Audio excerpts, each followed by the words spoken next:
بسم الله الحمد لله الصلاة والسلام على سيد المرسلين أيها الإخوة الكرام أنا طفل صغير أحب الله وأحب الخير اسمعوا نصيحة البسيطة لنكون معهم في طريق الجنة قال رسول الله صلى الله عليه وسلم الطهور شطر الإيمان قل كل ما الإيمان ولكائسات الطهارة مثل الوضوء والنظافة حافظوا على نظافتكم اغسلوا أيديكم قبل الأكل وبعد اللعب وتعلموا الوضوء بشكل صحيح فهذا يقربكم من الله يا أبلي ومسلمة لامستكو سنيف قبل كل كل ما harka keessan dhiqadhaa nafa keessan dhiqadhaa uffata keessan dhiqadhaa nyaata duraa fi taphaa erga baatan harka keessan dhiqadhaa qulqullummaan karaa rabbiititti isin oofa.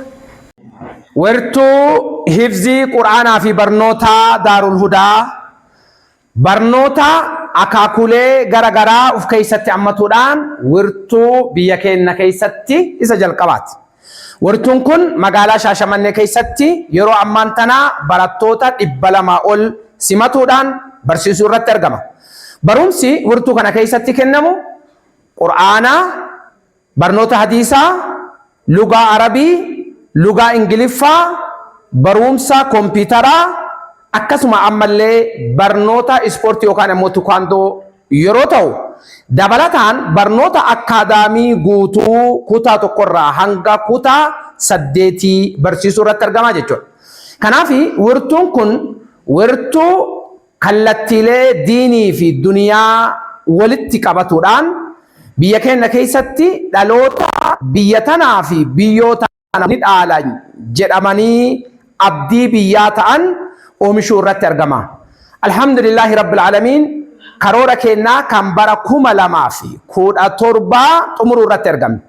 Carraa muraasa iddoo muraasa jirtu irratti barattoonni bara 2018 itti fufanii barumsa baratuu barbaadan.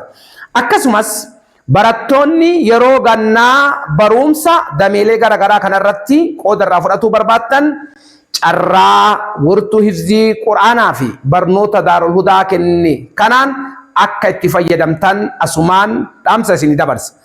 Ilmaan teennaa taboru biyyaa fi biyyoo tana dhaaluudhaaf amma irraa qaramanii bocamanii haala bareedaadhaan akkaadaamiif diiniinis eegana ammallee guddachuu irratti argaman hundi warri viidiyoo jaraa hordofaa jirtan maashaa Allah galmaan isin haa gahu ijji hamtuun isinin argini rabbi karatti isinin hambisin jechoo akka hin dagan hundi keessanuyyuu hiree akkanaa tan argatuudhaaf mee alhamdulillahi rabbil alamin. Kanaaf barumsa ilmaan teenna barataa jirtu dameelee hunda irraa yoo rabbi fedhe inshaallah kan gara marsaalee hawaasummaa yookaan sooshaal miidiyaa jedhamurraan isiniif dhiyeessinu ta'a. Kanaaf du'aa'iidhaan ilmaan teessan bira dhaabbatuun yeroo kamuu akka hin dagatamne isiniin jedha. Wassalaamu alaikum wa rahmatullahi wa barakaatuh.